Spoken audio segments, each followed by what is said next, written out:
আজ গেছিলাম 3 বন্ধু মিলে কলকাতা। তুমিও হেঁটে দেখো কলকাতা। আরে দেখো এরা এখানে কি শুরু করে দিয়েছে।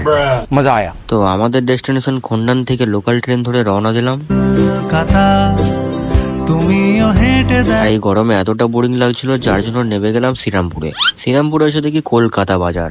তো এটা দেখে মনটাকে সান্ত্বনা দিলাম যে হ্যাঁ এখানেও কলকাতা আছে। আর আমরা বেরিয়েছিলাম একটু শপিং করতে। আর এই গরম এত রোদে দেখছো ছেলেটা ঘাম মুছতে মুছতে শেষ হয়ে গেল। তাই চলে এলাম শ্রীরামপুরের নাম করা এসি ওয়ালা একটা রেস্টুরেন্টে। খিদেও খুব পেয়েছিল। আর এই হোটেলটার নাম হচ্ছে সম্রাট হোটেল। অনেকে হয়তো এসেছো, তো যারা যারা এসেছো কমেন্ট করে জানিয়ে দিও। আর এর ভেতরের ডেকোরেশন দারুণ ছিল, ফুল এসি। আর তার সাথে নিয়ে নিলাম মটন বিরিয়ানি। সত্যি বলতে যেমন হোটেল তেমন খাবার, খুবই সুন্দর ছিল বিরিয়ানিটা। দেখতেই পাচ্ছ কেমন খাচ্ছি। তারপর খেয়ে দিয়ে বেরিয়ে গেলাম শপিং করতে। শপিং করে বেরিয়ে দেখি খুব জোরে বৃষ্টি হয়েছে। স্টেশনে এসে আমার এই বন্ধু পানীয় জল দিয়ে বৃষ্টির জল ধুয়ে দিল। তারপর 3 বন্ধু মিলে রওনা দিলাম বাড়ির দিকে। তো সবাই সাবস্ক্রাইব, লাইক, কমেন্ট করতে ভুলবেন। আজকের মতো টাটা।